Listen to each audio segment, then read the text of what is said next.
Hey everybody, welcome to Side Quest episode 8. We're doing back-to-back with the same cast this week, which I'm pretty excited about. Don't worry, it's not the Inquisitors. We're not burning something down again. There won't be a city on fire. We'll be okay. Instead, we're going to be doing a dinner party tonight with the Ambiter. The Ambiter is the kind of like the second in command. There's a group of them in the True Faith, and they reside over regions of churches within the True Faith to kind of make sure everything's going well. Think of them like a cardinal, if you're familiar with Catholicism. So let me switch over to the cast here. Hi, everybody. We're back. You have your normal names. We have Oliver. I do. Yep. We have Oliver and Nora. We don't have the crazy retinue people. So this week we're doing a dinner party. I think this is what Oliver's been waiting for 8 episodes. I think Oliver has been waiting for it. He's one of us. That's one of us. Yeah, Nora doesn't want to do this? Come on now. Nora will be good at this. She gets to investigate people. Nora has other things that she's concerned about, but here she is. But we'll see what happens at the turning point. Maybe you'll get your concerns during the turning point. All right. So we are going to be going to Cadra. They've already set up and flown there. We don't have to worry about that part. The Ambiter has invited them to dinner, and they are eating at a well-known Victorian-style manor where the rooms are divided out by sliding palisade doors. Everything is over the top, collected pieces of furniture from pre-sundering on forward. They are, for Oliver, even this might be above the scale of family money, like that next level up, that cusp, but it's more the catered to part that's above and beyond. How much people are going to be kissing ass because you're with the Ambiter. This can be good and bad. That means a lot of people are going to be prying you for information, trying to get things out of you, because anyone who gets to sit with the Ambiter in the private room is special. So since you will be in the private room for them, there are going to be guards here. There are 4 Earth guards, 2 at each door that enter the room, and I will bring us over to what this place looks like. So it is ornate, ceiling to carpet, whole 9 yards. Everything is over the top. Red cloth with the table itself. There's a fireplace on the right-hand side when you enter. Everything is old woodwork. Wood in this world is things that they have reclaimed because there's no water anymore. A lot of plants don't survive. And the plants that do survive are ones that feed off very little water and aren't good for like cutting, doing woodwork, and things like that. So those parts that we know from the Victorian time frame or early America, that style of woodwork is things that have been reclaimed and rebuilt. So that is kind of the look and feel of what we are looking at today.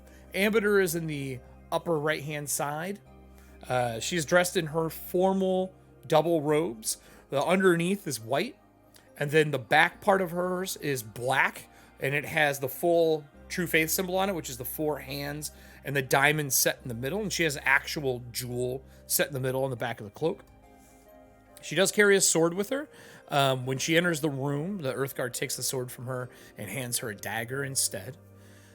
And the entry into this place, you come through a private door. You don't even come through the main area. You come off of a small deck into here. At this point in time, I believe we are still in a snowy season. So still snow on the ground. Snow in Athantia is got that oily sheen to it. It's super pretty, but it ruins your clothes. Everything is shoveled. And upon entering, there's a place to scrub your shoes off, and there is a servant there, or a worker there, I should say, that cleans your shoes. They take them from you. This is a no-shoe area in the carpeted place. They would bring you really nice silk slippers to put on. Pre-sized, pre-fitted.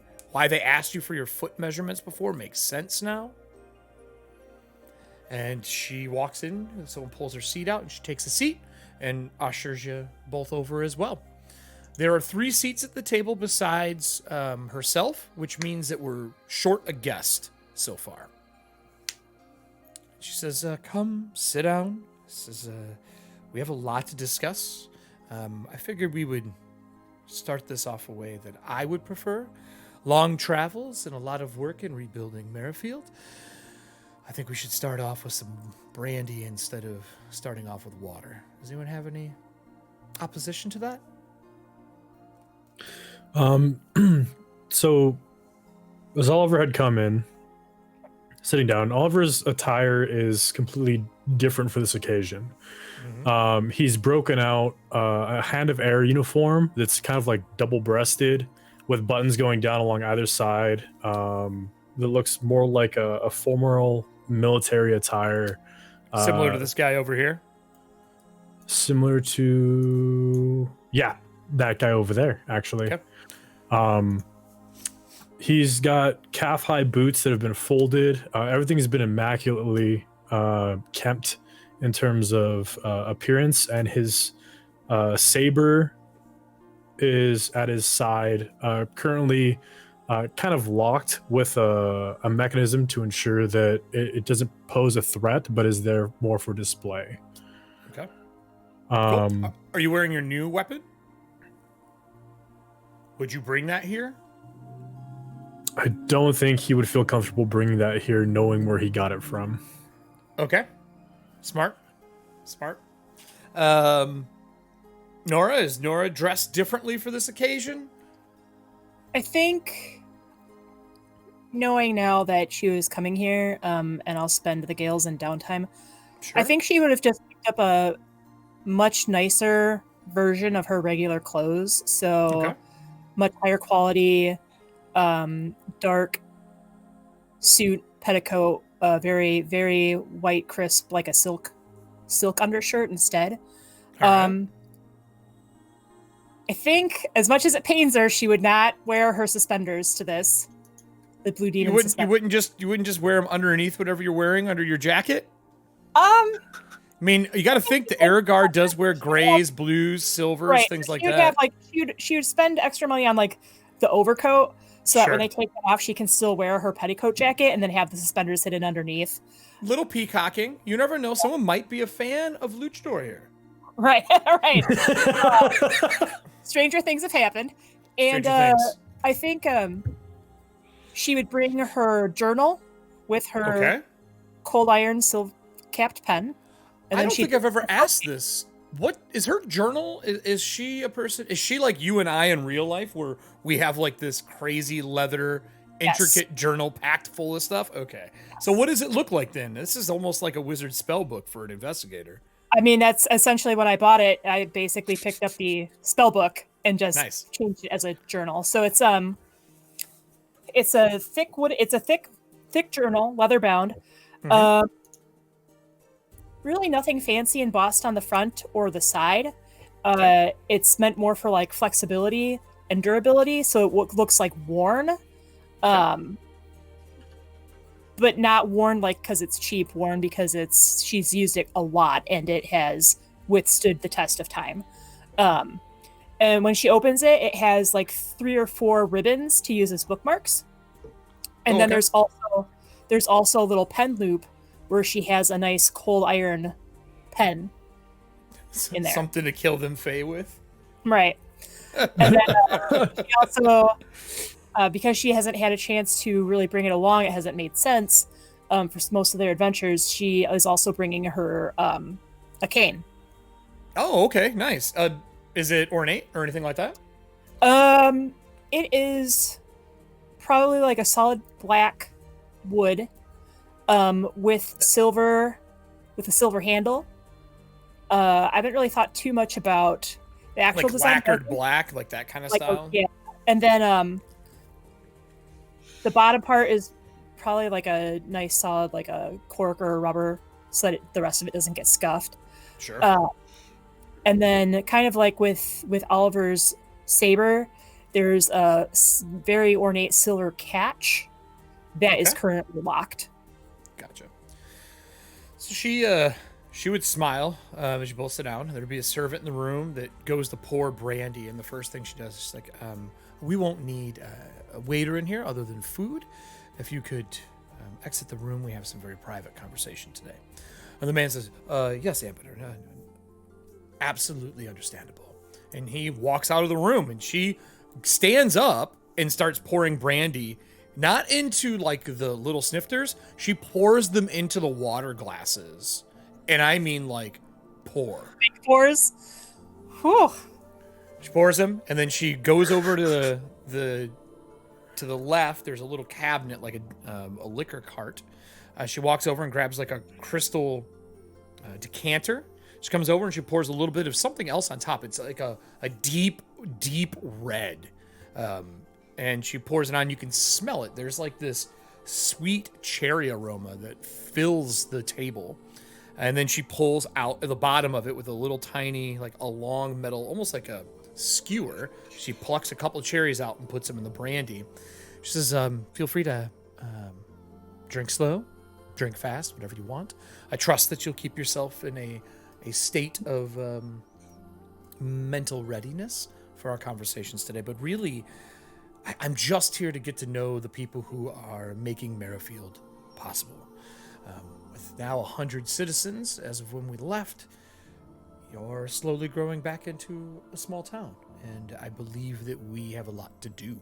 And I want to know not only where you stand, but where I can stand and help in this process. And she would come back and sit back down and grab some of the brandy. She takes a pretty good swig out of it. Now, here's how this liquor is going to work during this. One full glass, if you finish it, will give you -2 to any form of diplomacy, but I will give you a +2 to any form of your bluff or intimidation. Every time you finish a glass, it goes down by 2 and up by 2. If you drink 3 glasses, I will give you a free reroll. Okay? Okay. That kind of like drunk, but people tolerate your drunkenness moment. That is what that's going to be. How many hero points you bring into the party? You doing all 3? I don't need to take any from my pool because I still have some from the end of last session. Sure. So you're taking 3, bringing 3 hero points. I'm assuming Nora's gonna bring 3 as well. Yeah, I think I'm only pulling 1. Okay. Because when I did the math, I'd only used 2 during our last session, and I did a refill during halftime. As long as you're both bringing 3, that's more what I want to know. We will tally that later. So she takes a good, swig out of it, and she says, I have a lot of topics to discuss, but you're the ones who know about the city. I am the new person sent by the True Faith. In the room to our right, I will say there are some other people you may wish to speak to. We could take a break whenever you would like, if you would like to speak to them. I will, as a sign of trust between us. First off, my name is Ambassador Sutton. I have been an ambassador for 15 years now. I rise through the ranks pretty quickly. I started as an Ember Priest like anyone else, and I skipped to a Luminary because of some of the special services that I've given during my time for the True Faith. And from Luminary, I was a Luminarch for 1 year. And as soon as I finished that 1-year tenure in New Bolivar during the Akata invasion, I was sent here to become an ambassador in replacement of one who unfortunately fell. That's just a little bit about me, but the other room is probably what you should be more warned about. And I say that because you are here with me. They will ask questions, want answers, will dig into your past in ways that you may notice or may not notice. Mr. Hastings, I believe you're quite adept at these kind of parties. At least I would hope so. And she points to the heraldry. I'm assuming you have heraldry on. Yep. Points to the that shield. So I'd assume on the left breast, where there's maybe a few ribbons or medals earned during training and current service, there's the Hand of Air on top, and then the family crest underneath it. Okay. So she would say, in the other room, there are Mr. and Mrs. Reynolds. They're both Earthguard. They've been in Cadra for a while. She is a luminary, and he is a internal investigator. He is specifically here to investigate me. This is a normal precautionary thing to make sure your ambitter's in line, nothing illegal is going on. There's also Cotter Paul. Cotter Paul is a unique individual. He works in transmuting one material to another. He doesn't work for any order. The order's been trying to get a hold of him for a while, but he works very closely with the True Faith, and he is the lead person who develops the metals and alloys that we use to create the Inquisitor's reliquaries we use when they go out. Cotter Paul is a very important person, but he is also very... I don't like the man, if I'm being honest with you. And then we have Igman. Igman Degg is an air marshal. He's been an air marshal since, I think, the Lighthammer first flow through and helped get rid of the Years of Darkness. Oliver, you would know the name Igman Degg. Igman Degg is an extremely charismatic air marshal, but he is known for being the harshest trainer within the air marshal group. And I mean, if this is bad, he's here. He will discipline. He will send people out on a ship for a month, bring them back, put them through paces. If they failed, he will send them back out on a ship immediately, no shore leave. Sometimes you're out 3 months, sometimes you're out 6 months. But if you come back and you have not proved that you can be someone who can not only captain a ship, handle trade agreements, deal with the Scourge of the Skies, dealing with the Fae, every time you fail, you go back out. Usually, if you work under Degg, you are considered one of the best air marshals. He's also the hardest to get in under, but it's the most difficult to work with. Typically, working under him before he will let you become an air marshal, it is 3 years, which is a pretty long time just to get the title of air marshal. He's like, nope, you're doing this for 3 years. And he'll send you back out. And he also will go with these people. He'll go out on these excursions and come back. Like, he's a hard worker. He does not sit in an office. But, and I'm going to say this right now, he is not a fan of Douglas. He probably doesn't know what happened to Douglas yet, unless the Ambassador has told him or through the grapevine, but he is not a fan of him, so be prepared. So, just I at least want to tell you about those 4. They're in the other room because I have a meeting with them after you. But you are welcome to mingle with them if that is something you wish to do today. The next room over is going to be a full party of people from all over the city. The important people, the rich of the rich, the families, and the people to know and to do within Cadra. They're no longer really a concern to me since I am no longer an ambassador there. But if you're looking for specific things to ship back and forth into Merrifield, they may be a good group to hit up. Maybe more important to you than the 4 who work for the True Faith in the room adjacent to us. With that, is there anything during this meeting? We'll start with what you need. Is there anything I can do in Merrifield to make your lives easier? Or questions for me, I should actually say.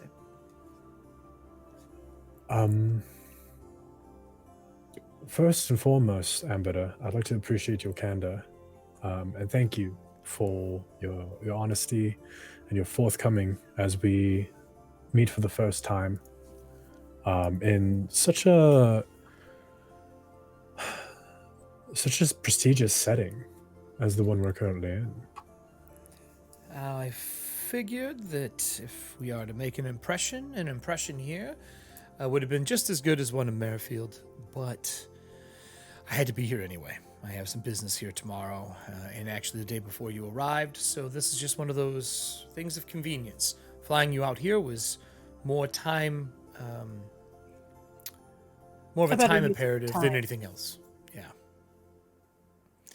So, you're more than welcome. I'm glad to have you here. Your meals are already pre-established, like you had asked for when I'd asked you on the ships.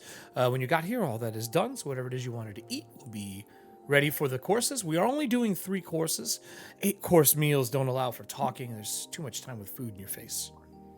Which, right there, she's breaking all normal, noble tradition. Yep. Brownie points to the Ambiter. That being said, Brownie points on Nora's end too, because this was not what she originally came here for. She's like, I don't like to eat anymore.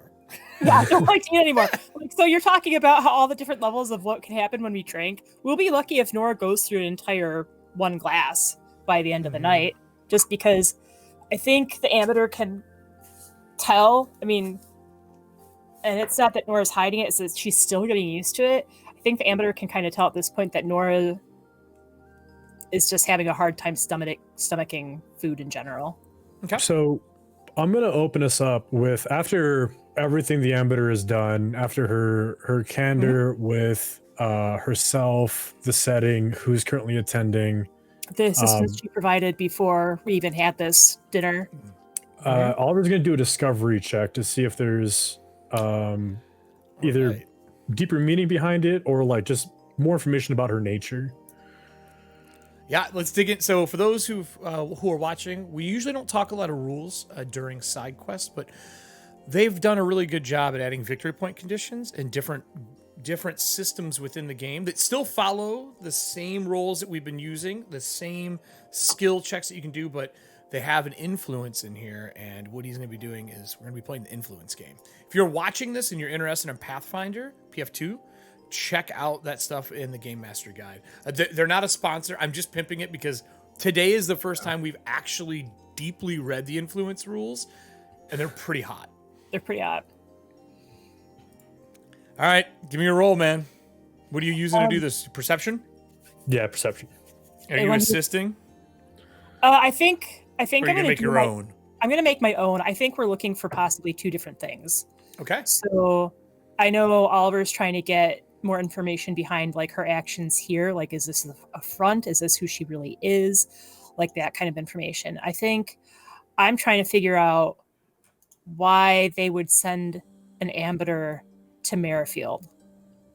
That is a really good question. So that's what my discovery check, and it probably won't get me the exact reason. I'm not that, I'm not assuming that much, but maybe it'll help me get some insight into maybe why, so I can provide people who are better than me at this type of thing to help them along in figuring this out. Sure. So, and I guess I'll take this opportunity to apologize for maybe the viewers who are like, why does Kelly explain so much stuff? This class is ridiculous.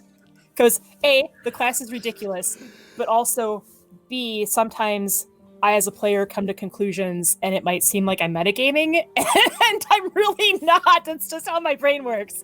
So that's why you're playing an investigator. That's why I'm playing an investigator, because then if I do accidentally metagame, it's the investigator class. Yeah. So on my shiny new dice, I got a 22. Let's see. 22 free check? Okay. My perception actually went up. I think, ooh. I would not I would not be pursuing a lead. I wanted to just figure out if I'd be pursuing a lead during this at all. Gotcha. But there's really, I feel like just saying like, why did the Ambiter invite us to dinner isn't really a good case. So I'm not pursuing a lead. I think I'm too distracted with my other reason for why I'm here. Sure. Like in the course of this, if it becomes clear I should, then I will take like that 10 minutes to. There are windows looking into the room. So basically where we are looking at on the image, behind it where we would be sitting is the doorway in, and there are like frosted glass windows, or actually stained glass windows, where they can see you through their talking. They just can't hear you all. So people do like kind of mingle near the door where the Earth Guard are, like looking in, like because the Ambiter's here. Right. So you, what did you get? What are the two perceptions here? I got a 24 perception for my discovery check. 24. And what did you say you got, Alan? 22. Okay. So she's being pretty open. What do you ask, Oliver? How do you phrase this for your 22 perception? To like, what are you prodding in order to get a reaction so that you can make that perception check? Is there anything you're asking or saying to her? Because otherwise you're just staring at each other, and that doesn't really get information. And I would say the same for you, Nora, as well. Like, what question do you ask? It doesn't have to be a long speech, but what do you at least ask that would pry this? I think so. It looks like Oliver's still thinking. Do you want me to go first, Oliver? Because I kind of have a good idea. Okay, so because I was basically trying to poke around and figure out why is an ambassador, not necessarily even her, but why is an ambassador being sent? And I think that's part of it.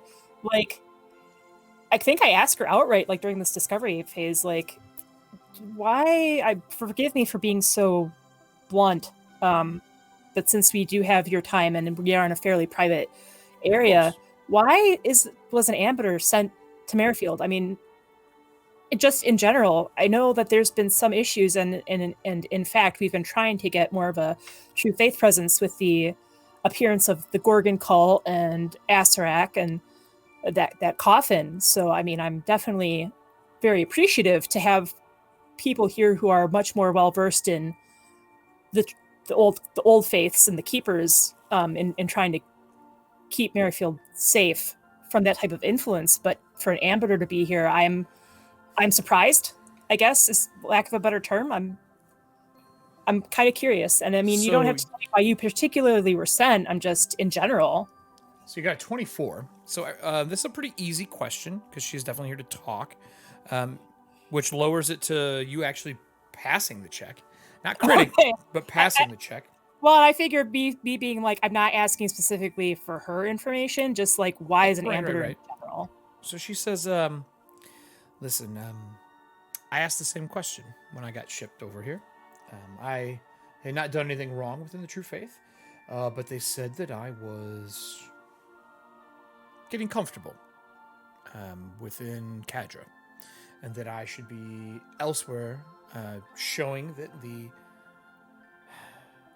True Faith doesn't keep all of its ambassadors behind closed doors doing paperwork. Not my idea. This came from somebody else, and they gave me my pick, and I said, fine, if we're going to do this, I want the most difficult task possible.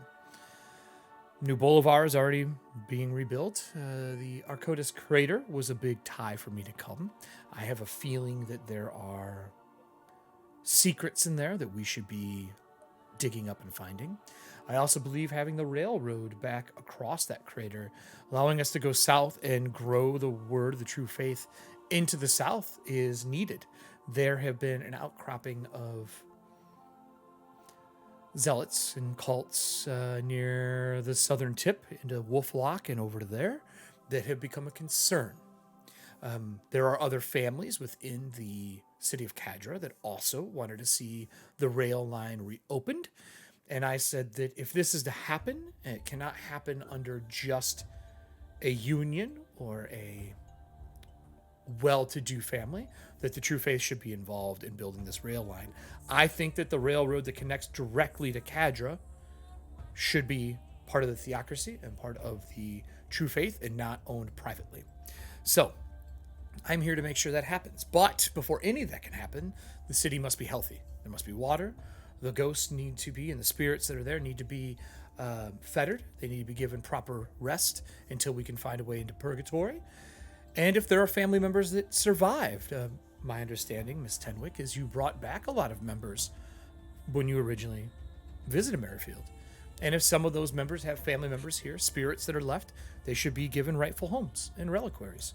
So I'm here for numerous reasons, to be blatantly honest. My personal reason?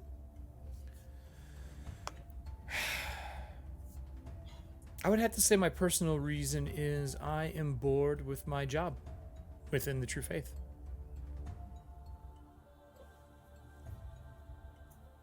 My eyebrows raise a little bit at that. Like, that was not necessarily the answer I was expecting, but I get it. Like, I kind of nod and shrug, and I say, I think I've been awake for about 40 years, and 40. I mumbled there a little bit. I've been awake for about 40 years. I get getting bored with your job after a while. So with that success, this was a discovery check, right? Yeah. You have learned, with the words that she said, that speaking about religion with her is probably not the best option. She is tired of the bureaucracy of the True Faith, and tired of her job. She seems more interested in what you all are doing, the things you're finding out. So really, the best skill with her right now is anyone she doesn't have. Okay. So Oliver is gonna play off of Nora. Okay. Here we go with the flashbacks. Trying, man. I'm trying to help set us both up for success. So Ampada, then, if it is true that you are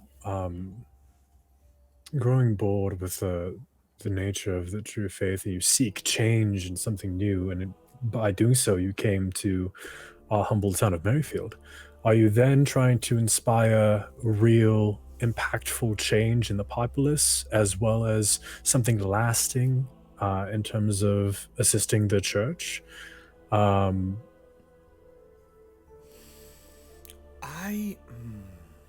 got a 22, you Two. said? Yep.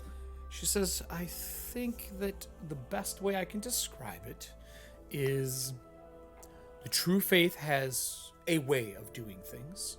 I agree with them, obviously. I would not keep my status otherwise. Although there are ambassadors and other people within the faith, just like any business, they would keep their status just to keep their pay, their status. I keep it because I do believe, but like I said before, I took it because it's a challenge. You did not pass, but you did not critically fail. So no new information. Now, I need you both to give me an influence roll, knowing what's going on with her. She doesn't have a question to follow up. You're trying to get a favorable impression out of her. You did a little bit of discovery.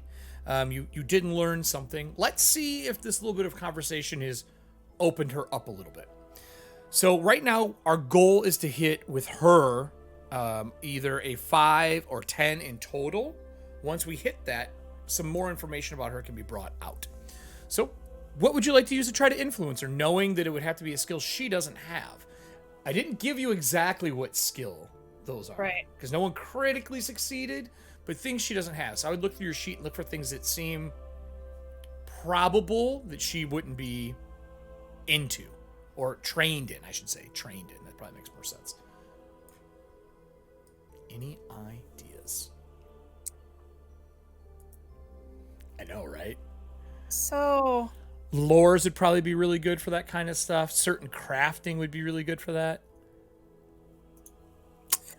Oh boy. So she was a Luminarch in New Boulevard, right? Yes, she was. Okay. This is gonna get me absolutely nowhere. But I think Now you can use other ones. They're just gonna be more difficult. You could still gain influence at DC's just no. This is where Oliver's like, I can't believe I brought the sports net to a dinner party. Oh God. So well, this is why I verified. I'm not gonna snap the suspenders, but like as we're getting a little bit more comfortable. She's like, watch me lift you off the ground. No. Oh my God, no, that would be horrible.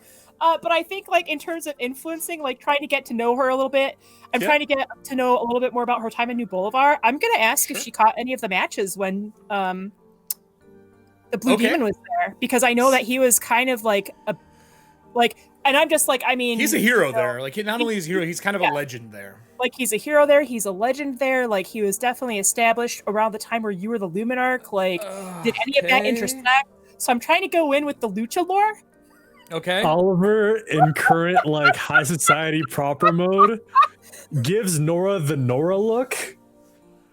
Like the you're throwing fire into a room full of stuffed Yes. animals. Okay, so but Nora catches that look, but Oh in God, her that's mind, so because great. putting everything together with her being in New Boulevard, knowing the Demon's past, like, and Oliver doesn't necessarily know those connections.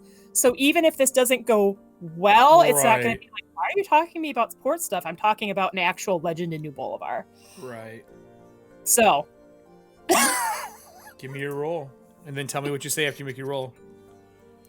That's kind of like I told you what I was going to say before I rolled. Sure. But Yeah. Like, I think this rolls how well it determine hits. Let's see how well it lands. How famished did I become in my discussion of Blue Demon? Right. Did you go off the deep end about your collector's edition Blue Demon cards out of a chocolate bar? Yeah. Let's see how I far actually you did go. not go off the deep end. I was a 14 on the die, so I got 23. 23. Okay. So, I mean, she went off a little bit off the deep end, but I think like she was able to pivot back into more about New Bolivar and her time there. So this because is you what you- found something that is a skill she obviously doesn't have shit in. She does say this. She goes, yes, I was asked to attend a few of his matches. For the True Faith when I first became a Luminarch there, he became quite the legend for New Bolivar. He not only was he a showman, but he did a lot of good for the city. I mean, during the Akata invasion, he was involved. During some of the larger issues that we had, he was always at the forefront. May I ask? Let me make sure before I say this. May I ask? You are a fan of the Blue Demon, correct? Yes, I am. I've actually. I shouldn't be bragging about this. And like Nora's not playing; she's being serious. She's like, I've actually had 2 cases involving him, and some sabotages against his match. And the last one is kind of what led me to Merrifield, because that's when I first started learning about the cult of the Gorgon. Give me a perception check, please. Okay. Oh, This would be a discovery because of something you just said. Kelly with the adept pivot step. I got another 24. Okay, so when you say a case study, like when you're talking about studying a case, her eyes like light up a little bit. She's pretty open. She takes another big swig out of her brandy, and she says, "Case studies. Do you deal a lot with Well, I mean, you're an investigator. I assume you have cases, but do you actually travel around following these people?" Some of them, yes. I mean, if it's something small time, like, I don't know, a husband cheating on his wife, or, a business partner skipped town, or something like that, like, that's pretty local. But there are a couple of cases that I've been called upon where I actually do travel. I mean, that's one of the reasons why I went from New Bolivar to Merrifield and back again. That's interesting. Well, obviously, maybe not today, but I would love to hear more, maybe when we're back in Merrifield, about that.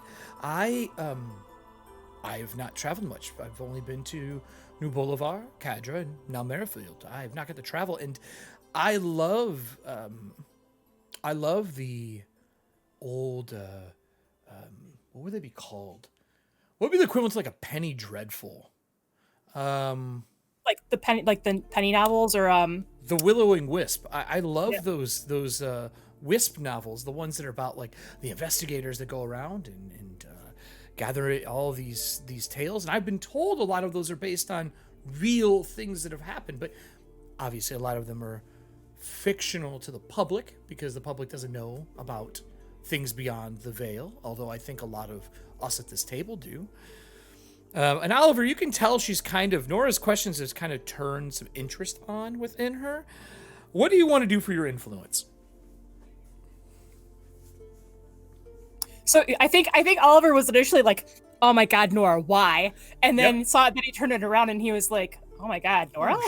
I'm just I'm thinking about volleyball, and Nora is a fucking setter, and Oliver's just coming in to fucking spike. Right. Yep. I figured that's what's gonna happen. Oliver, he's kind of in, again, like when he's in this setting, he gets stuck in a certain mode that harkens back to years and years and years spent being raised by the Hastings family, which is propriety and business. That's fucking what he's stuck in. It makes sense.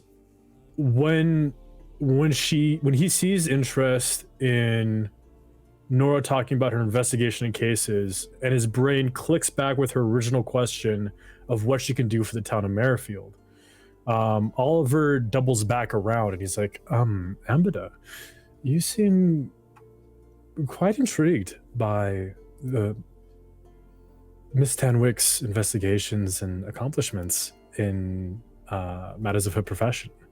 Okay. As it so happens, your earlier statement pertaining to how might you be of assistance might actually fulfill two desires. It is not without notice that I have seen Miss Tenwick take on insurmountable amounts of obstacles recently. And I'm sure the assistance of an accomplished ambitor, particularly when it comes to the recent issues the town has been having, might fulfill. Are you asking me a question, Oliver? Yeah, I kind of feel like that's what she says. She literally says, "Are you asking me a question, Oliver? You do not need to dance around the, how do I say, explosive rune-filled rooms like you do with the Hastings family. This is a open conversation, because when we go back to Merrifield, all of this loveliness that we're sitting in, this ancient world pre-sundering stuff is gone, and the ruse that you need to have isn't needed when we're there. So treat this the same." So I think when Oliver is like kind of rambling a little bit, and then she says that, and then I turn to Oliver and I'm like, Captain Hastings, I mean, I'm a little unorthodox. I know I kind of threw you for a curveball. You weren't probably expecting me to come in hot with some questions about my favorite wrestler. But I mean, seeing that she's interested in travel, I mean, surely as an air marshal, you've been all over the place. Like, I have my travels from when I woke, trying to get myself back to Cadra in the first place. I didn't even know Cadra was a thing when I first came to. But I mean, instead of this is a business meeting, but we're also getting to know each other a little bit. So maybe start off with less, story. She says, yes, this is less business and more of a who are the 2 of the 100 that I now work with every day. Why not regale us with some stories about some of the more interesting flights you've been on or shore leaves? Like, because a lot of my travel has been for business, unfortunately. There's been some excitement here or there, but I don't really get to go somewhere to relax. I'd be interested in hearing about this. Like, kind of trying to give Oliver a chance to dig himself out of that. Don't fuck this up, Oliver!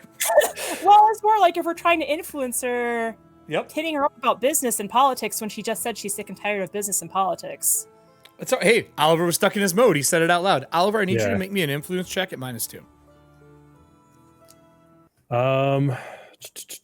Well, you can pick what you want to use for your influence, but it's at a -2. I think I hope I gave you some ideas on what else to roll. You can assist if you want, but I need to know what he's going to roll first. First, I rolled to see if he could break out of his mindset. Okay. And I think this whole conversation has kind of broken Oliver. He's not used to impropriety and directedness at a social gathering of elites. He's used to daggers behind backs and plots and dancing around the meeting before getting to the end. Okay. So when people are like, come on, just tell us a story, get out of your shell, like open up, be a human being for once instead of a political robot. Oliver shuts down as a political robot, and he just sits there for a second, and he's staring at the glass that's on the table. And I think I'm gonna have him roll society at a -2, which is one of his like more worst skills, as he's kind of breaking down a little bit, trying to reconstruct himself. So he takes his glass. Before that, like, so for me to try and help aid, as he's drinking, like slamming his drink, I'm going to roll probably stealth, just to make it more subtle. I'm not like, if the amber notices, I'm not super concerned, but for me, it's kind of like Nora's kind of like letting him. Kicking him under the table, aren't you? Hmm? Kicking him under the table, aren't you? A little bit, but it's more like I'm kicking him under the table, but it's kind of like in that I know you're looking for daggers. I'm here to help watch out for them too. Yeah. Gotcha. Maybe not a kick then. Maybe more like a bump. Like, hey, yo, I got your back. Yeah. I'm gonna spend a hero point because that was definitely not a. I Ooh, got first your hero back. point. All right. Oh, that's a natural one. I don't want a natural one trying Oh to my help god! you out. Like bumps the table, spills brandy all over her. Everything all over the place. Come on, Alan. What you got, buddy? What's Oliver That was got? that was a lot better. I actually got a 20 total. Okay. So that's my 8 another essentially. So you get a plus. You got a one plus from 2, that. so plus 1 is right. So you're One. at a So it's minus a one. -1, which is better than a minus 2. So with that, that's 22. Okay. She goes. She would reach across the table. She would grab some candied orange peels out that are like there to eat, like pre dinner. And as they start bringing food in and setting down like the first course, which is a salad with shaved boar on top that has been cured with a poppy seed mustard dressing, mixed greens, which you don't see greens very often. And again, only rich people see that stuff because of the lack of water. They're super, though, because they're grown and they're cared, they're super crisp, they're vibrant. And then it has on top of that a little bit of the top of like carrot leaves that have been cooked down. And they start passing those out, and then they pour water for everybody at the table again. She reaches across and grabs one of the oranges, and she smiles, and she goes, Oliver, everything's fine. I was you at one point in time. My family comes from very rich blood. I do not speak to my family much anymore. They did not like what I chose instead of going with them. They went from being lumberers and making a lot of money in the mill industry. And as soon as the trees and stuff started dying out, they got into the water trade. They deliver water for the True Faith. They are quite rich, richer than they were with lumber. I joined the True Faith because I thought that I could do better than what you are fighting right now. So be yourself. Be the same person you are around. And she smiles. A campfire when you're all traveling or investigating something with Nora. I would rather speak to you about those things than speak to you about high society. You didn't pass, but you didn't critically fail. Now, they bring out food, and you guys are able to eat this. As that happens, one of the Earth Guards walks in behind her, leans in, and whispers to her. She's like, can this wait till the first course is done? And he kind of shakes his head. Does he cover his mouth when he does it? No, he does not. I got read lips. All right, give me a roll. I don't have to roll unless he's hiding it. I think. No, he's not. Let me double Do you check. speak but do you speak Terran? No, I don't. Or is it Terran? Yeah, that's the language for Earth elementals, correct? Correct. You do see the lips, memorize what he said though, and you could try to look it up later. Okay. So write it down, and we'll make that check later on. So like as he's like talking to her and says something, like I just kind of pull out my pen and paper, or I've got the journal sitting right there. Yeah, so you like write down the notes. I think I've been taking notes the entire time, honestly. So I'm just taking and she some more doesn't notes. care. She even pauses when you're taking notes, knowing what you do to make sure that you have your time to do it. So she goes, I unfortunately have to dismiss myself for a moment. There is a urgent matter in the other room. And when the doors open, you can hear arguing. Oliver will turn his head to look and see if he could spot who's arguing. No, it's definitely like if you go out if we go back to that piece here, if you go out the door, which is where the camera is, it's around the corner. You can just hear two people yelling at each other, a woman and a man's voice. And you hear the man say, I don't care what they think. And like at the beginning of the argument starts, and she's like, I must settle this matter. I will be back shortly. So she walks out. And then, Nora, you would see a woman in a bright red dress pass by the door. I'm going to see if that is who I'm hoping it might be. It It definitely looks like her. It's hard to tell. You don't see a face the entire time. She has a red hat on, a long red dress. She takes off the petticoat, hands it to somebody. They walk off with it. And she does not look into the room at all. She just walks through. Pardon me.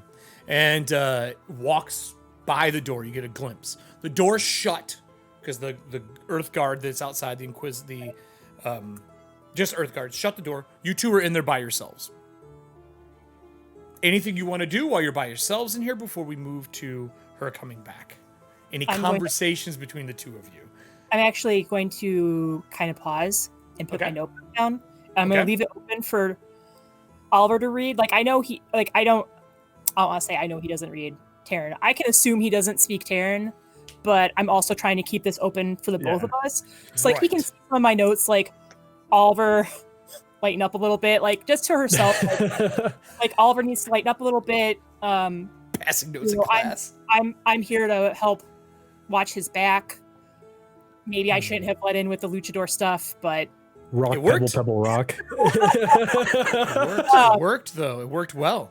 So then I think she's gonna get up and like look out the window, and I think people would assume that she's looking at whatever the ambassador is talking about, and instead she just looks after that woman in the red dress. Yeah, and then you see the guy, like the Earth Guard steps into the door, he looks up, makes eye contact with you, and closes the door. Just because you're looking right at him as he closes the doors. So damn it. I sit back down and I'm a little frustrated. So she leaves the room. You guys have a few moments to yourself, like we were saying, and is there anything you guys discuss between each other as that guy's, getting ready to shut the doors? So I got up to try and see the woman walking past, and the doors are shut. He would stop shutting them then. If you did walk to the door, he would stop because this isn't a prison. Right. I think it kind of helps that I'm like not looking at the ambassador, going where she's going. Like I'm not being nosy about that. You can see the ambassador. She's right out the door to the left. If you walk to the door to see, you can see it. So the married couple, the top two on those cards, these here, the top two there, they are arguing with each other. And then just behind them is the guy in the black dress with the gold medallion. And they're arguing, and he is pointing at him and almost poking him in the chest. So the fight's definitely going on between the three of them. Can I do a perception check real quick? Yeah, absolutely. I'm fighting just because. Are you doing discovery? I guess. Are you reading the scene? I'm trying to read the scene because I'm trying to figure out. Because I think, like, as I get up, I'm like, Captain Hastings, I'm used to fights breaking out, but not necessarily in this high of a society. Do you know how long this would last? And then I like turn as I see them arguing, and like the one guy's poking the other guy in the chest, and I'm like, were they having an affair or something? And this is why this fight decided to break out. Like, I mean, that's fights do break out pretty frequently in these high society gatherings, but with the ambassador getting involved, I can't imagine it'll last longer than a few minutes. So then Nora's kind of like, damn it, as like I get a 28 on my discovery check. Holy discovery. Okay, so which are you doing it on? Which NPC out of the group? The one fighting, the one getting poked, or the woman who's going, "Darling, stop"? The one who's actually raising his voice, and because the guy who's raising his voice. Because I'm looking at him and I'm like, how much trouble is this guy going to make? And how long will it take for the ambassador to cool his jets so I can go maybe track down the woman I just saw? All right, so that's viral. You would see she has walked past them. You still can't see her face, and sat down at a table like two back away from them into another room. But their doors are open. It's like a shotgun of like 3 dining rooms in their area. You guys are the 4th back. And so they're in the 3rd, and then she goes into the 2nd one and sits down at a big table with a group of people. Bunch of books on the table, a lot of food there, a lot of wine. But they're arguing as you're looking through, and he's poking him in the chest. And what you pick up, and he's deliberately poking the amulet that the guy has hanging around his chest. And he's calling shots about this guy, like, I don't care what you say. This man does not belong here. Not only is he angry, you can tell he's obviously used to being in control, and he's lost control of something.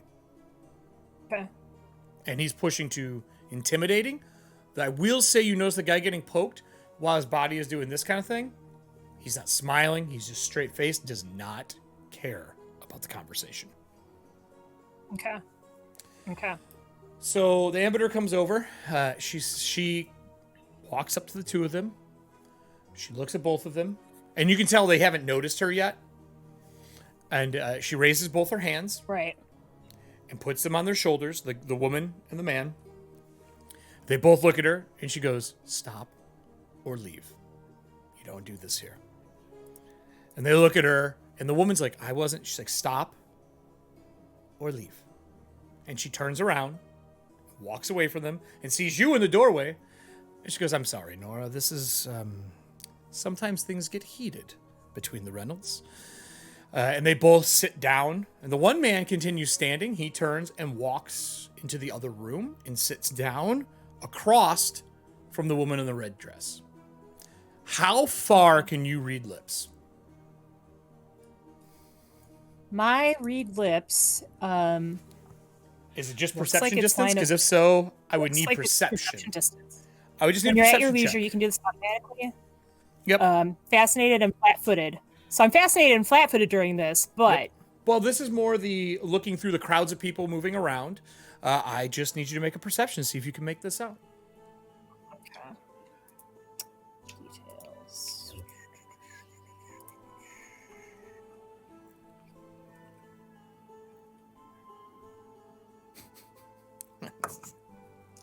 I got a 24. He pulls out something out of his breast pocket and says, "I have the object," and hands it across. And you see the woman reach out with the black gloves on and the red riding backs on them, takes it, she unfolds it, looks at it, and she like tilts her head back up and takes her hat off, sets down, same color hair. And she goes, nods, and goes, "Good job." You can't see her, but you can hear the voice, and immediately it's like sitting on that couch again. And her putting you into a trance. You can hear it. You know the voice. Yep. But you know So I he think gave that's her partially something. why I'm like flat-footed and fascinated. Yes. Right. And the ambassador goes, "Nora?" And she like walks by you. Like you don't even notice she actually passes you. And she sits down and starts eating. And the Earth Guard who's standing in front of you goes, "Ma'am, I can shut the doors again if you're ready." To you. Oliver will step in and he's like, "Forgive me for speaking up, Ambassador, but I believe Nora had some business she needed to attend to. She was just saying as such." Oh, I'm so she looks sorry. back. I'm She says, so "If you sorry, need Ambassador. to." If And you Oliver's wouldn't just mind like- me just Are you And saying I guess it don't, should or are you just take- saying to go? Go. Okay. can go. I mean, if the both of you are sure, I should only take like a minute or two. Well, this will give And then I'll be Oliver back. and I a moment to speak. Go right ahead. Oh, not phased. Okay, thank you Doesn't so much. even break stride. And she like pulls a piece of the boar up and dips it through the dressing. You notice, Oliver, the first thing you notice, not using silverware. As the That's- doors shut and Nora exits.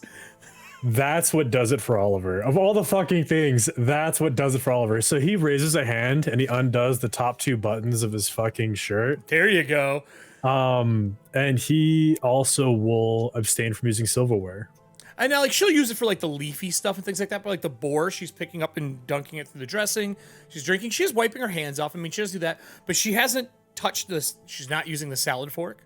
She deliberately like slid the salad fork out of the way, and she's using the regular fork.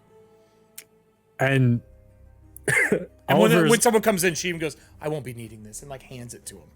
Oliver actually begins laughing as he's eating with his hands. He's like, "This actually brings back a memory from my early days on board of the Whisper. We had just been appointed to it. I was 16, and as a You lived on prospect, this ship then. How old are you now, Oliver? 20. Oh, so this was during your training years. Yes, I was a prospect underneath Sky Marshal Douglas. And And- while eating, she says, "Such a shame, such a shame." Very regrettable. How You he didn't tell her. passed.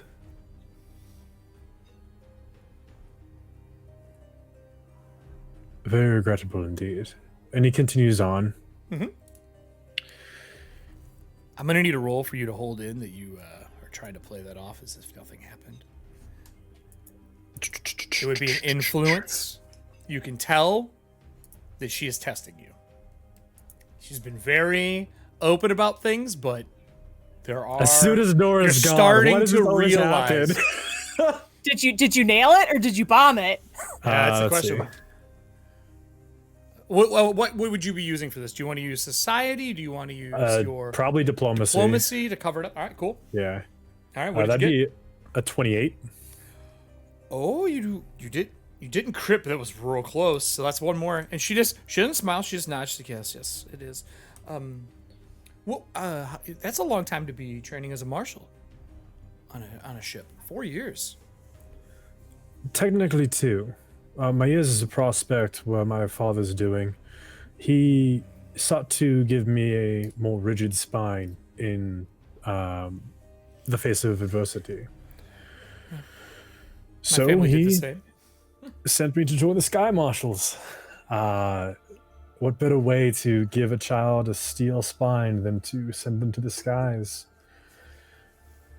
That being said, in this particular instance, we were being assaulted by pirates, and we ran out of cannon shot, so we loaded the silverware into the cannons. And after successfully deflating the pirates' balloons, or the gliders, by puncturing holes in them, we were forced to eat our meals for the next week until we made port with our bare hands. She smiles. You sincerely, you get a real smile out of her. And she goes, that is not the same reason I handed my silverware away. My family owns this establishment, and I love sending the silver back every time I eat here. They believe that you're supposed to dine fine every day of your life, always use all the proper silverware. And I believe that those moments that you try to use to separate yourself from society are the same things that become a hindrance when you are trying to relate to them. So I send it back every time. It's also why we're having 3 courses today instead of 8. Which is by far a more reasonable number than 8. 8 courses that makes people fat. I don't travel. I can't eat 8 courses every time I eat dinner with people. Are you kidding me? Did the Suttons also have a feathering room? No. Oh, let me tell you about the Hastings. So I'm going to cut there and go to Nora walking up to the woman in the red dress. So as you make your way through the trio fighting, you do notice that the one person is still sitting down. The guy in the gray wearing the air guard symbol on him. He is still sitting there, and he is picking through the first course, which he got the same salad as you all. And he looks up as you're walking by and makes eye contact if you are paying attention at all. If you're not, if you're too on a direct course, one of those moments, then you don't notice it. I think even in this instance of her being laser focused on this woman in red, she's still paying attention to threats. Okay, so it does feel threatening. I will say that, because I don't think this guy looks at anyone any other way. Okay, so that being the case, she notices him, and so I'll try and size him up to see is he a threat to me now? Trying to give me a roll. I'm assuming you're trying to playing the game right now. You're trying to do a discover check on him. Yeah, I am. All right. Because what I need to talk about is too important to be laywayed, and if he's going to layway me, we're going to have some words potentially. Sure. Absolutely. I'm going to fight you. I'm going to fight you right here. You can throw it out right now. I got some suspenders with your name on it. What would the blue demon do? Start a fight. As a 25. 25, okay. That's... no, it's close. So... he's sizing you up. Intimidation is definitely the thing you should not use on him. Okay. But his thing he does love is talking about anything that has to do just looking at him. His hands are weathered. His face is weathered from being on a ship. This man spends probably 90% of his life in the skies. Okay. You would guess that in the little bit of conversation you've heard, anything to do with sky, anything to do with being on a ship, But the thing that really nailed it for you is he's not eating the boar.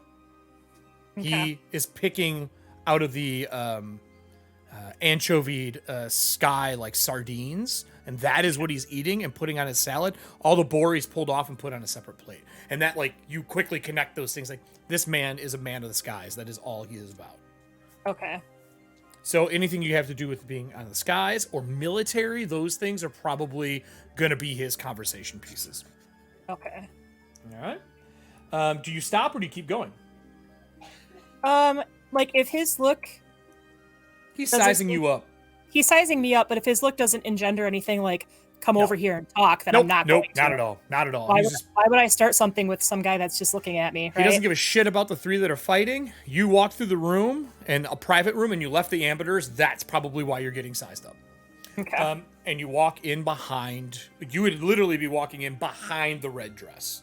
And she's sitting at a table. This table's larger. The room is larger. This table has about 10 people at it. All of them very astute looking, except for two of them. Okay. One of them is a Vulg, dressed in just tattered, thin pieces of metal. Like, if you could be a wind chime, that would be this person. Okay.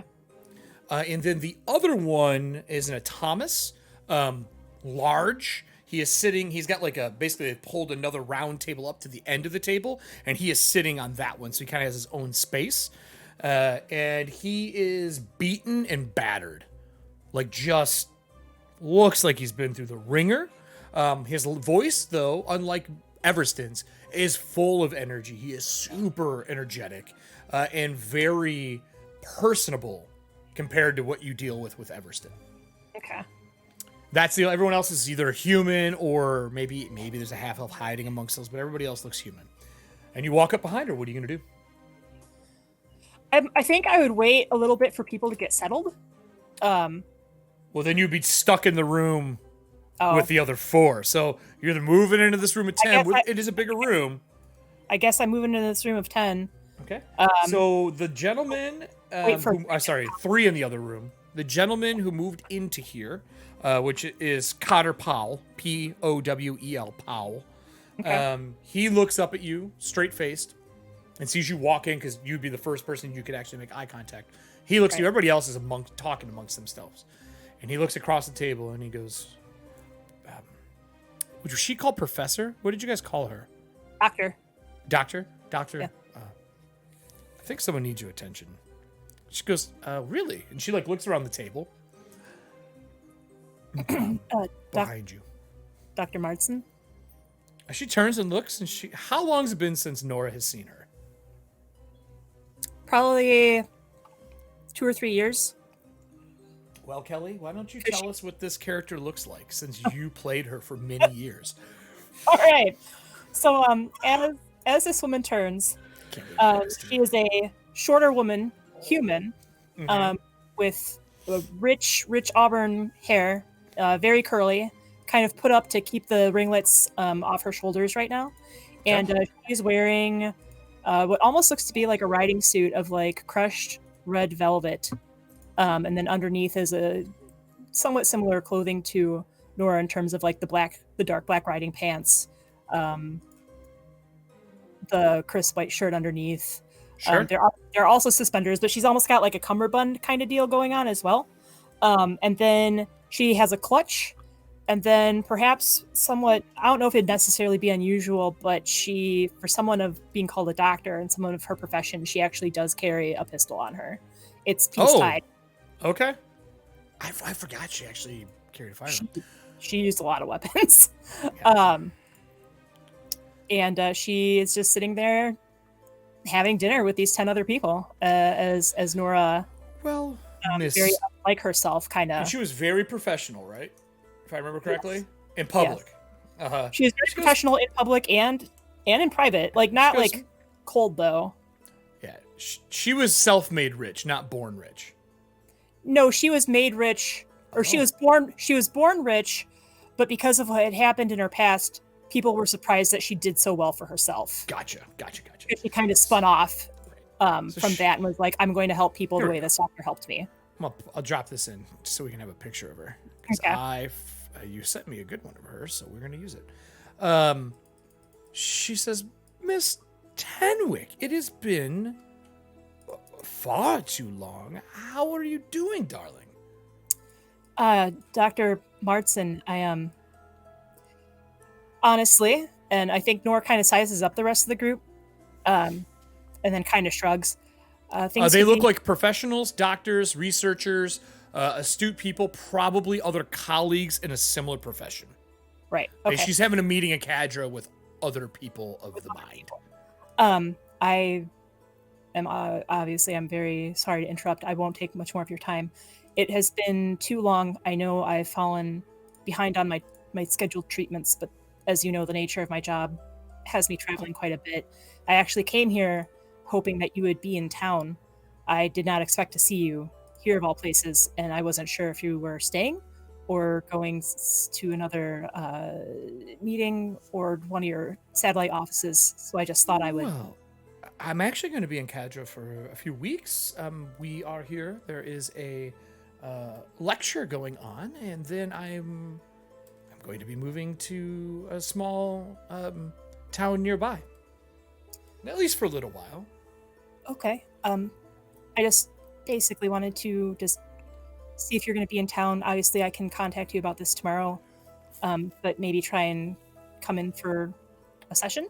So I would say I'm going to assume there is a language between her and her patients for when they're in danger or something's wrong, right? That she would signal, and she would grab your arm, tap the back of your elbow twice with her ring finger, and she was like, "Of course, I have dinner today, but I would be happy to move appointments around to see you tomorrow." Excellent. I appreciate that so much. I actually have a dinner of my own to get back to, and I kind of gesture to the 3 rooms down with the ambassador. Oh, look at you moving up in the world. I must admit, it was you allowing me to assist in that case that helped bring a little bit more shine and polish to my name and what I did in the profession. So I can't take all the credit, but we could yes, talk about that tomorrow if your case is open. I would love to hear about it. Of course. I have some of my own that I can share with you. Maybe before we do a session, we have a little lunch. Okay. Yes, of course. Again, I'm very sorry to interrupt. I will get out of your hair. Oh, everybody, colleagues, this is Nora Tenwick. She is I would like to say, well-known investigator within Angrad and within the theocracy. If you are looking for anyone to solve problems, Nora, where are you out of now? Are you still in New Boulevard? I've actually been temporarily reassigned to Merrifield.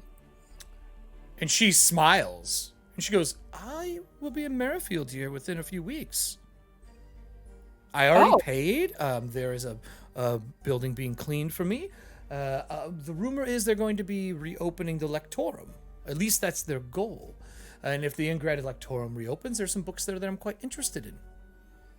I've been fairly wrapped up with my investigation, my work there, but I can definitely look into that before you arrive, see if I can get any information for you. Yes, a gentleman named Jin contacted the group of colleagues that I'm with tonight about it being reopened. We're interested. There's a lot of pre-sundering material there. Oh, if Jin says it's going to be reopened, it's going to be reopened. So, a friend of you? I work with him. He has helped us out in some situations, and vice versa. Well, I will let you get back to your dinner. We would talk all day, but my colleagues here, as you see, are all, and they have already ignoring that she's talking to everybody else. They're just amongst their own little conversations, talking about things. But you do see that there is a handkerchief wrapped sitting on the table in front of her. I need a perception check for you. This is just a perception. This is not you earning anything with her, because your social graces with her are a different thing. There's no influence needed. I got 24 on that one too. Whatever is wrapped in that package is moistening the tablecloth. Okay. Because it's a handkerchief. Right. Whatever it is wet. Gross. So I think I kind of nod, thank her for her time, look at everybody talking, and then and she wraps that and puts it in her pocket and slides her plate over it so nobody can see it immediately. Right. Without she is quick about it. Because if I remember her, She was actually good at sleight of hand, if I remember correctly. I mean, it was a different system, but yeah, she had a lot of those skills that people didn't think she would have. But you make the roll, and you catch a little bit, but it doesn't quite make sense. Because I'm assuming you're gonna walk out of the room and let her back to her business. Yeah, the only reason I was gonna try and make the perception was to like help cover that up for her. Nope, no one else notices. They're all dick deep in their own business. Okay, so then I just nod, let her get back to her dinner, and I head back. And I think that bolsterous voice of the Atomus fills the room as two servers close the door as you exit. Okay. And I think me walking back there, I'm definitely in a better mood. Okay, I'll give you a +2 to your next roll. And I cut back to Oliver and the Ambiter, who have been kind of just milling about and talking. Give me an influence check, Oliver, with whatever it is you would like to use. While Nora was gone, let's see how much more you have built up a good rapport with her. So Oliver's also in brighter spirits. Top 2 buttons undone, the undershirt peeking out a little bit. Do you have any ink? Does your character tattooed like a sailor would be? Just curious. He does have tattoos, but none along the collar line. The showing lines, yeah. Yeah. Okay. All right, cool. Just wondered. So he's currently regaling the Ambiter with another story of travel time stories, airfaring adventures. This time he's already an initiated or an initiate of the Skyhand. Okay. He's like 19, and he's escorting a merchant ship carrying necessary supplies to a town in need. Okay. I'm using pilot lore. I'm gonna use a hero point because he's definitely in brighter spirits. And it makes sense that he would not suck. Okay. Power is 10. That would be a 25. 25, okay. So she smiles. She's listening to the story, and she's eating. And they come and take your place. They leave Nora's for when she comes back, not knowing that Nora probably isn't going to eat it. And she looks at you. So, if you've been traveling this long, and she goes right back in because Nora's not here yet. She goes, was Douglas your trainer during this time frame?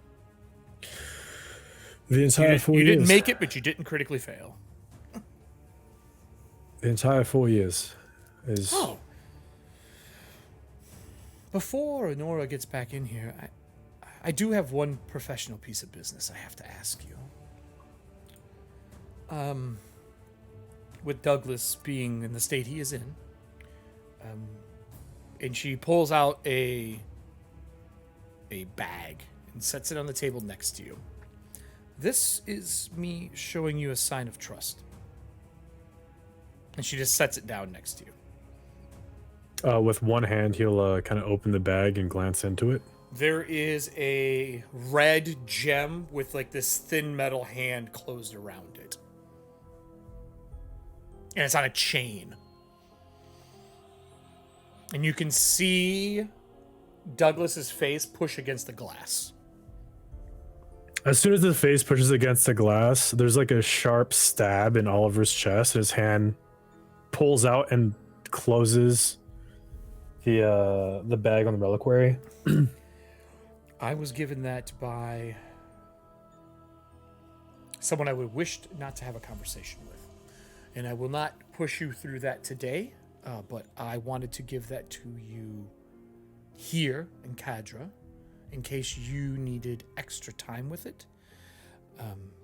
Being that it is not the day of remembrance, seeking somebody who can speak to him while you're here would be difficult.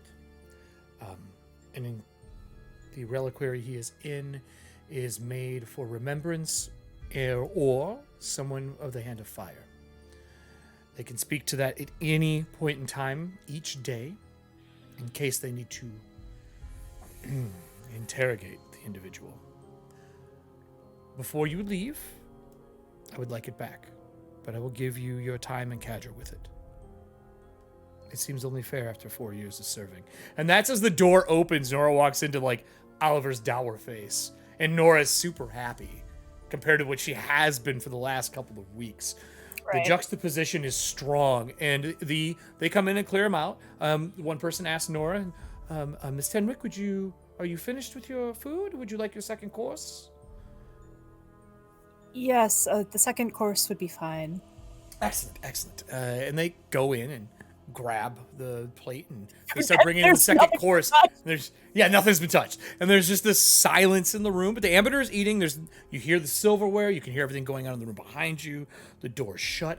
And the ambassador turns to you as the new meal gets set down. It is each person has a what will we use for this? There is skyfish. It is particularly similar to tuna. It is sliced into 2 fillets, very thin. It is draped over beets and potatoes, which have been marinated in a red wine vinegar. And the actual tuna itself is got pieces of clove stuffed into it, but there's no sauce on top. It is just real close to rare. And she says, I was told that this was the favorite meal of the Whisper when good meals were about. Specifically, Sky Marshal Douglas's favorite, and I wanted to make sure that we could honor his name in the best way possible with his favorite meal. It is a little bit of a home-cooked feel, and something my parents did not like having to make. And she just smiles. Nora, sit. Let's enjoy dinner. I'm afraid perhaps my dietary it's fine. I will eat this food. Do you not eat, Nora? Do you not eat? Turns out I don't have to. No. Don't have to? Some abandoned. Sometimes as they get older, it turns out that they don't have to eat or drink. I wasn't made aware of this until fairly recently. I was hyper-focused on one of the cases because in the spirit of transparency, Nora's talking about this a little bit more openly than she normally would. Yeah. I was in almost a fugue state while doing research for one of the cases, and I woke up like 3 days later and hadn't had anything to eat or drink, and I was fine. I see. I've looked into it a little bit. I talked to the doctor in Merrifield. One of the few times where I'm pulling that all abandoned to know each other kind of thing, and she kind of smiles a little depreciatingly and talked to him about my symptoms, and turns out it's a thing. And I knew it was a thing. I just didn't think it was me. On that note, Oliver has slipped back into being a robotic socialite, has finished the appropriate 75% of his meal very robotically. Yep. Takes the fucking memory reliquary. After a memory bite. Yeah. Takes the fucking reliquary and goes, if you excuse me, Abida, I need to use the restroom and recompose myself. Oh, there's one attached to this room. Now you know, like, this place is super loaded.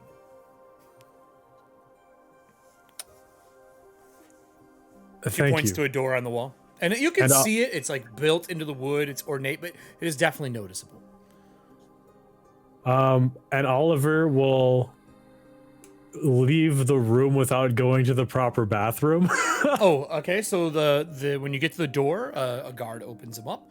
It says, Mr. Hastings, and opens the door. And then you're into the room now where now it is silent at the table with the 2 people who are fighting.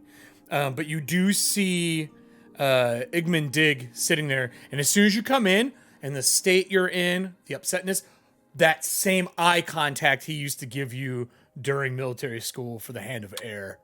But he's not upset in an outward manner. He's just placid and cold. Right. But he is giving you that eye contact that cold stare that every time you saw you're like, fuck, I hate this guy.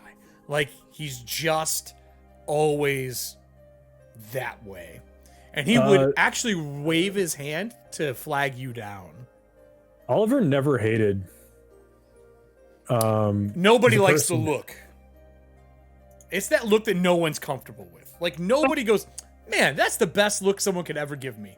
No one's he might comfortable. not had any problems with him, but even Yeah. then, like, I'll just the look would just be like, no. So the Fuck, look what might did I bring do? discomfort, but when you have someone who's known for placing steel in sky marshals and just raising Sure. good Respect. like sky marshals, like there's a lot of respect, and it's like, yeah, he might be a dick, but he's also like the pride of the fleet. Correct. So like there's there- respect level, but there's definitely that, please don't let me be in trouble. yeah. Like, no So- matter how much you respect somebody, it's that look, and he does wave you down no matter where you're going. So my question is, restroom, or do you answer the wave down? Oliver has to answer the wave down. Ooh, All right. So he when you start walking over, and you're standing, he looks to the other two at the table. There's an empty chair for the gentleman who had left. He's like, sit down, Hastings. Pretty robotically, he just gives like a half bow of respect and then sits down. Okay. Says, I know you're here to see the Ambassador, and that usually means you are important, or she wants something from you. I know you are not probably at liberty to give me information on what that could be, but I do need to speak to you. We've been trying to contact Sky Marshal Duval with no response.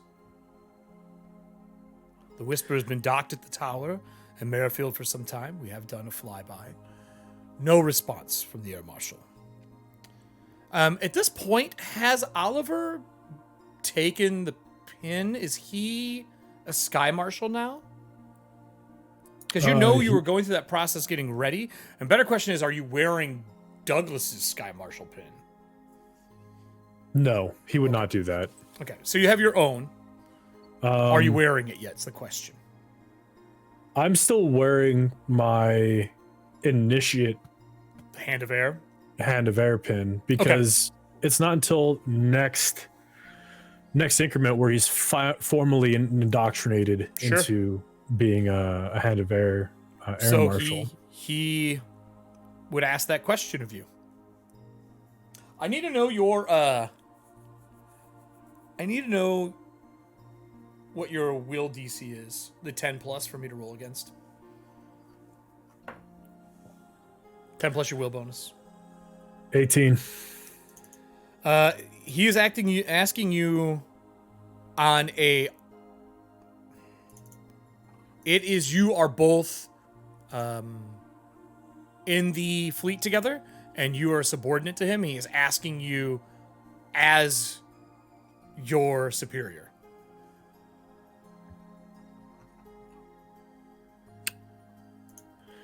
Are you lying or telling the truth? Is Oliver Hastings coming out, or is Air Marshal Hastings coming out? Or sorry, Air Marshal Training Hastings coming out? So with everything going on, I think everything kind of clicks in place for Oliver. The stress of having Air Marshal Douglas's reliquary in his pocket, the pressures that the Ambassador kind of knowingly put on him to try and break him, and then the pressures of Air Marshal Deg kind of wanting rapid fire answers. The propriety of Oliver kind of gets replaced and superseded with the repetition, stress under fire training Military that an training. Air Marshal goes through. Yeah. And he straightens up and he gets this like very rigid look on his face of no nonsense, very similar to Dag. Then he goes, first I'm gonna be using an ability. Okay. I'm going to kind of counter the probe with Glad Hand because this is our first time meeting. This is my first time using the skill. Ooh. First impressions are my strong suit. When you meet someone in a casual or social situation, you can immediately attempt a diplomacy check to make an impression on that creature rather than needing to converse for a minute. Okay. This is an attempt to improve our standing so that we're not on such So you're on terse this- terms. Okay. Trying to earn some respect with him. Because Oliver, by this point, does have a growing reputation. Right. Marshal Degg, I will be frank and honest with you. First and foremost, it needs to be brought to your attention and to the Hand of Air that Marshal Duval is no longer with us. He I'm succumbed. sorry, what? He succumbed to the tides. And that's like the worst thing to ever have to hear is someone who's in like the Hand of Air. He says, I see. Is it, is his soul been fettered? Have you been able to recover the body? Or did he fall to the tides? I have brought the body with me in hopes of returning it to his family, his kin. His soul, regrettably, had to be taken by what I can only presume to be the Hand of Fire. I'm sorry, the Hand of Fire or specifically an Inquisitor? Which one? There's a difference. And you would know, like basic training. Specifically Okay. an Inquisitor. He goes, and he immediately, being the area you're in, cuts off that line of questioning, not wanting to let the Earthguard be a part of it, because they're in their own. They don't seem to notice. Give me an influence roll, please. Which skill are you using? Diplomacy. All right, give me a roll. Somebody use your point? All right. Ooh, last one. No, have one more left. He has one Oh. more. Okay. He has one more left. Okay. Come on. And we're going to cut back to Nora and then get everyone back together in a minute. 4. Reroll only got natural 1. Damn it, dice. Do you want me to cut back to Nora for a minute? No, with the glad hands -5. Fucking math. 22. Here, I think this is worthy of this. Okay.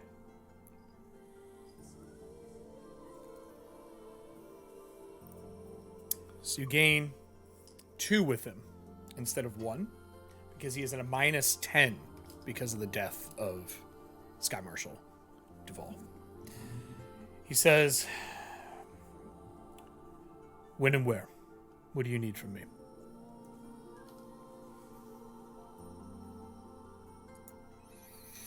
I need to know where his family resides so I can get in contact with him post haste. I will contact his previous ship, the Eel, and see if they have his son aboard. He has recently joined as a Hand of Air. Do you know where the soul is?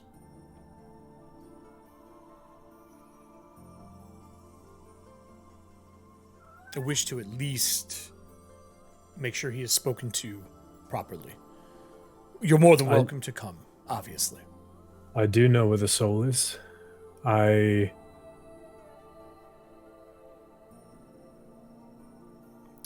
would rather not discuss terms here openly. He looks at you. Are you giving an innuendo of, yo, I know I where have it it. is? Yeah. Yeah. All right. He goes, understood. How long are you in town for? The week. Go do what you're going to do. I will meet you tomorrow. And like dismissed. And as you get up and he goes, also, we need to get you your pin. And he turns and starts talking to the 2 Earth guards at the table. Spirits pick up a little bit. His back strains a little bit more, and he finishes his path to the bathroom, washes up, splashes some water in his face, and returns back to the dining table. And we'll kind of do that star fade over to you all being back in the room. Nora and her have had a few conversations, just kind of talking briefly. She's super interested in the fact that you're saying abandoned don't have to eat after a duration of time.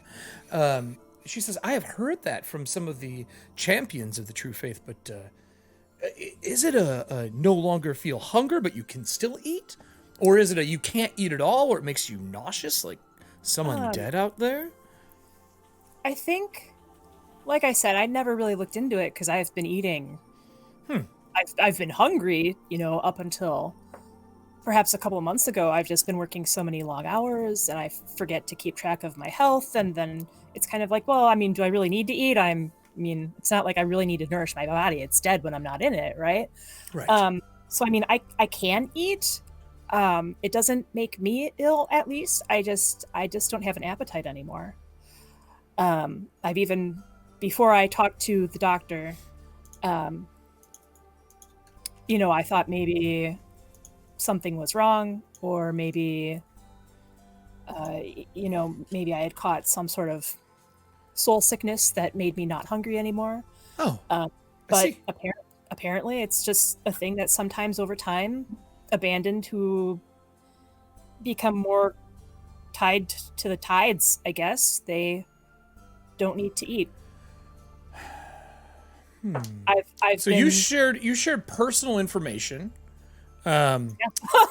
She looks up from her food, and she goes, "Well, take a bite." Oh, what does it take? Can you still taste things? Yes, I mean, objectively, this meal is delicious, and like as they're talking, like Nora says, like objectively, this meal is delicious. It's one of the best things I've had in a very long time. The desire for me to eat isn't there. And that's kind of when the doors would open and Oliver would walk back in. Give me an influence roll. I think, like, as she says that, she mentions, like, in part, even if it tasted like sawdust and ash, I would still eat it in honor of Air Marshal Duval. I see. So you know as well. And I think I'm going to use medicine for this check, just because we've been talking about the medical stuff about abandonment. Yeah, then, absolutely. In addition, she's like, I mean, to be honest, I'm a little frustrated. I wish I had known that he was missing and his condition was going out of control. Due to, well, no, it's not even that. It's just like due to the nature of my field of study. Yeah, I'm actually very good as a doctor when one isn't available. I actually did a lot of patching up of the crew members of the Whisper. Had I known that the ship's doctor was having difficulties, I would have set time aside to help. I just, with everything else going on, I had assumed that everything was being taken care of. So that's kind of where she's going with the medical talk. Oh God. I got a 30. That is actually a crit. Between the +2 and I got an 18 on the die, that was a +12 on my medicine check. Okay. That puts us at the first mark of a turnover for her as you tell her that. And she smiles and she finishes and pours a second glass of brandy, putting her to -2 to everything. And she goes, I did not know that was a thing. We should, if you don't mind, a case study. Like, her interest is now, she's like putting the interests together. Okay. She's like, a study on that would be quite great to have in Merrifield. You should think about writing a book about, or a memoir about what's going on. I would read it. Like, a little bit of a personal note of her comes out. And she goes, continue. Let's finish this and let's get back to what else I can do for all of you. Oliver, you seem in better spirits. Yes. A quick freshening up in the bathroom always helps. I had a question. You came to Merrifield recently, so I was wondering if perhaps I hate to do this to you. There's no wrong questions. There may be some I cannot answer, though. I have not spoken to my family in quite some time, and I was wondering if you had heard about the Hastings' well-being. And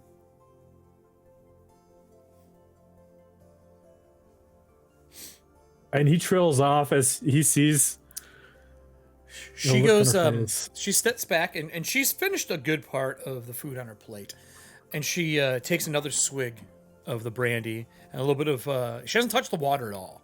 She's another one of the orange peels. And she goes, I know a great deal about your family. I studied everyone's name that was on the records from the census of people who were coming before I showed up. It is why it took me so long to make it to Merrifield. I actually wanted to be on that original flight that came to Merrifield. Your family has been making moves in business that have been disturbing to some of the other families, specifically the Rathmores. You've always been at odds with Blackwell, but they are butting heads in the magical studies, specifically things to do with the veils. Veils are what are used to travel from one plane to another.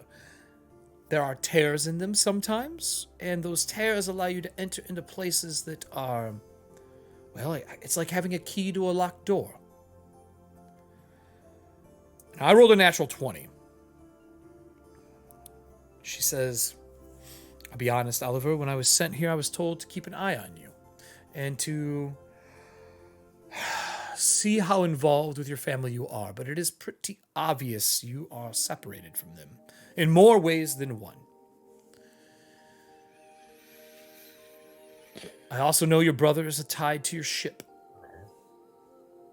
Please tell me that you have been informed of that.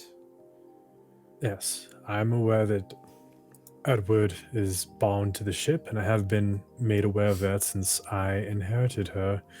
Does he remember you yet? Comes and goes, but predominantly no. Okay.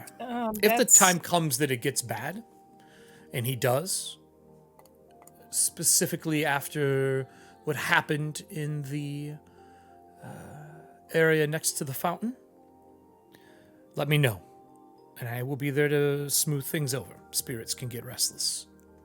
So I guess this is a question kind of out of character, Sure. out of game. Yeah. Alan, I mean, he does remember you now, though. That's a thing. Mhm. So are you lying to the Ambassador, or did he just forget in the heat of like all this grief and everything going on? Because remember, your brother now can speak to you and remembers you as his brother. Like that, because remember when I was questioning him, like, hey, you told us to go do XYZ, was that really you? And he was like, no, I didn't tell my brother that. I was trapped. And then we got him untrapped. Yep. So you know that he now remembers you and is willing to talk to you. You do know that was such a small snippet. Oh, I know. I think Oliver overlooked it. So I think Oliver's been through a lot in the last 6 weeks. Yeah. I think so. Oliver says that, and Nora's just kind of like looks at him a little questioningly. She would look at Nora. Actually, I don't even need to roll. I think her passive would just pick that up because you're not really hiding it. No. And she goes, Nora, is there something wrong? To be fair, Captain Hastings has been through quite a lot. We all have. Sure. I think, Oliver, we need to talk later. We about can your talk brother? here if you. Well, actually, let's not do that. I don't think his brother is part of the business we should be attending to. You're right, Nora. I mean, just know that if you need me and he gains his memory back, or there's something else involving the spirit of your brother, I would be more than happy to help out. You could go to any of the Ember Priests, but I'm obviously going to be more advanced at that than they are. And when I mentioned that it wasn't like me being rude, like let's not talk about it in front of her, it was much more like, I don't know if I want to talk about this to Oliver when it's such a delicate thing. Oh shit, he doesn't remember what the fuck's wrong with Oliver. Yeah. So she says, she answers, your family, back to your family. That cuts off the conversation about your brother. I had one more question. As Oliver just topic shifts, he gives like a small nod and then topic shifts. Speaking of what transpired, particularly with my brother, I have a question that you may have answers to. And this one is of particular interest to me, as I've become increasingly disconcerted by it since I've begun making the realization. And given the fact that my family's movements have drawn concern from the hand of faith, the true faith, I must. That term is probably used as well, the hand of faith. It's kind of the representation of all of the hands versus being one. Yeah. I must ask. Is my mother working with or for one of the Fae courts? She takes a minute. She takes her plate and slides it off to the side of the table. She's eaten a good portion, but not all of it. And she finishes the rest of the second glass of brandy. I need an influence roll from you with that question, because that is a very open question. I'll make this DC a little lower. But she has pivoted, so she's a little more friendly now, since you crit earlier with that 30.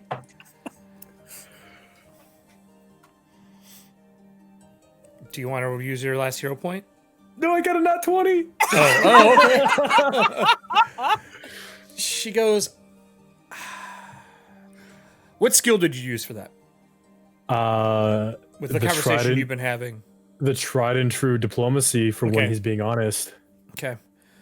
She goes,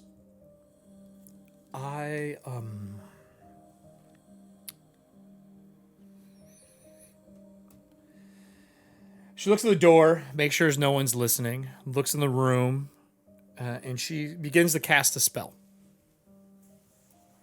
during dinner. She stands up. She says, if you don't mind, I'm taking an extra precaution. I think in a symbol of true faith, I purposely shut my journal and push it towards her. Okay. Turns to the center like the table. Yeah, so I'm not writing it down. She pulls at the edge of her hem, and she pulls out this silver line, and she wraps it around the outside of the table in a pretty good circle. And she takes the water that's in the middle and pours it into, takes flowers out and pours it into a basin in the middle. She says some stuff in angelic and casts the spell. And the mirrored pool lights up. There's a bright flash, and then you see two illusionary hands move across the surface of the water, and rings start to form. And you can see the sunroom that you and your mother had the last conversation in. Your mom is sitting out there, and she is speaking to what looks like two elves. They are alabastered skin, slight cracks along the jawline, and you realize that they are wearing masks over top of their face. They still look elven, but they are definitely hiding their true identity. She says, we have been watching your mother for the last few years, ever since your father became sick. We know that the families within Cadra that hold power are important on a level that the theocracy should be keeping an eye. Now, I am allowed to share any information that I believe worthy of the audience. Being an amateur, the true father gives us total flexibility. Here's what I will tell you about your mother, and I will tell you about you. Your mother is of the Summer Court. And I don't mean works with the Summer Court. I mean she is one of the Summer Court. She has been for as long as I know. She is born of lineage in both the Fae realm and the Never and here. She didn't marry into it. She is blooded. She's human. She's something else. I don't know what that else is. The two that she is talking to right now are assassins for the Summer Court. The gilded gold around the edge of the mask that you see that divides their skin from the mask is a sign of insignia of rank. I've seen this mask 2 other times. And my concern, and this is you guys passing the first threshold, is that they work within the walls of the true faith. So, in honesty, you're here because I needed to see how much you knew about your family. And I can tell the answer is not much the last few years. I'm in Merrifield because there is a rift in the veil. Outside of Merrifield, but there is a tear. The Amber Priest have been looking into it, and specifically Tilda's brother. They are siblings, but they do not share information between one another. They work for different parts of the church. Tilda is there because she trains specifically under me. She is not training to be a hand of flame or a hand of water. She is training to rise up the ranks to be an ambassador. She's far off, but she shows promise. So I'm giving you a little more of a look behind the curtain in hopes that I can help you and you can help me. And the guy comes in and says, "Are you ready for the next course?" And she goes, "I don't think we're having a third course this evening." And she pours another round of brandy in separate classes. And she Oliver leaves slams the the pool brandy. of water on so you can witness it. Oliver takes it.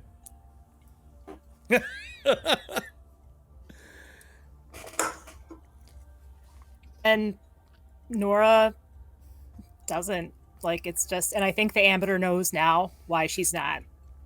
Like, she'll sip a little bit more, but... Mm-hmm. She says, "I think our conversation needs to go deeper than this surface level." And I'm going to cut us there for the evening. So everybody, thank you for tuning in to this side quest. I love leaving Oliver in a state of disarray. It is by far my favorite thing to do. You've seen a little bit, and this is an important episode, an important side quest. And I wanted to pair it specifically with our last episode because now this group really has to decide what they're going to do. You have been asked to do something for the Lady of the Tides, and now you have an ambassador of the true faith telling you some really important information about your mother and what's going on. So now you're in a dilemma state, but hey, you're going to get your pin to be an air marshal. Yay! Hooray! So thank you for tuning in. And Nora now is going to get to speak to Marsden. I have a feeling that's going to have to be a side quest. I don't know if I can play Marsden and do her justice, but I will try. Maybe I'll get a guest star to play Marsden. Okay. I have somebody in mind I think I can get for that. But yeah, is there any closing things, any questions you have that you want me to answer before we close this side quest for the audience?